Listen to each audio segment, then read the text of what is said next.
नमस्ते दोस्तों, आज के इस वीडियो में हम बात करेंगे टाइप्स ऑफ अकाउंटिंग की। अकाउंटिंग सिंपल शब्दों में कहें तो पैसों का हिसाब रखना। जो अकाउंटिंग होता है वो मेनली 3 टाइप्स का होता है: financial accounting, cost accounting and management accounting. So बात करें फाइनेंशियल अकाउंटिंग की। फाइनेंशियल अकाउंटिंग क्या होता है? फाइनेंशियल अकाउंटिंग एक्चुअली एक कंपनी पूरे साल में कितने रुपए कमाए, कितना खर्चा हुआ, इन सारी चीज़ों का हिसाब जो रखता है, जो अकाउंट रखता है, उसको हम फाइनेंशियल अकाउंटिंग कहते हैं।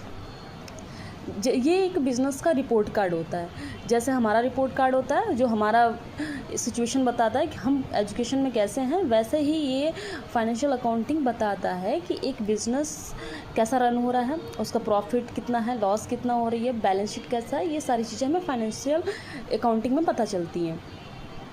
ठीक है। Now second is cost accounting. Cost accounting is कि एक प्रोडक्ट है, उसको बनाने में कितने रुपए का खर्च आ रहा है।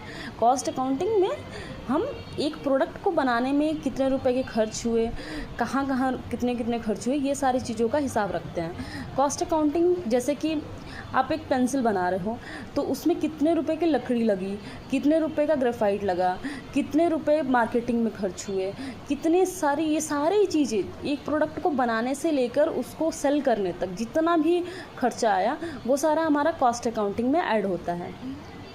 Okay. Now next is management accounting. Management accounting actually ये यूज़फुल होता है मैनेजर्स के लिए बिजनेस से रिलेटेड डिसीजंस लेने में।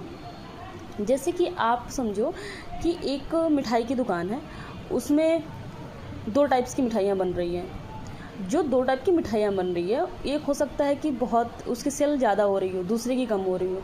या फिर एक लड्डू और रसगुल्ले की बात ले लेते हैं कि लड्डू की सेल ज़्यादा हो रही है एक दुकान पे, लेकिन रसगुल्ले की सेल कम हो रही है। ये बस एग्जाम्पल के लिए है, सो इसको ज़्यादा सीरियसली नहीं लीजिए। मतलब आप लड्डू जब ज़्यादा बिक रही है, उससे प्रॉफिट ज़्यादा हो रहा है कंपनी को, लेकिन रसगुल्ले की क्या है कि उसकी सेल भी कम हो रही है और उससे बिज़नेस को लॉस हो रहा है, उसमें बिज़नेस को प्रॉफिट नहीं हो रहा है। तो एक मैनेजर्स क्या कर सकता है कि वो डिसाइड कर सकता है कि हाँ, इससे जिस प्रोडक्ट से हमें प्रॉफिट हो रहा है, मतलब लड्डू से प्रॉफिट हो रहा है, तो लड्डू को हमें कंटिन्यू रखना चाहिए और रसगुल्ले को बनाना बंद कर देना चाहिए। रसगुल्ले पे जो कॉस्ट आ रही है उतनी कॉस्ट हमसे नहीं निकल पा रही, तो हमें उसको बंद कर देना चाहिए। या फिर ऐसा हो सकता है कि रसगुल्ले से थोड़ा बहुत कॉस्ट निकल रहा हो, तो हम क्या कर सकते हैं कि इसको लड्डू को ज़्यादा बनाएं और रसगुल्ले को कम बना सकते हैं। तो इस टाइप के जो डिसीजंस होते हैं वो मैनेजर क्लियरली ले सकता है। ठीक है। तो आज की वीडियो में बस इतना ही। मिलते हैं दूसरी वीडियो में, नेक्स्ट वीडियो में।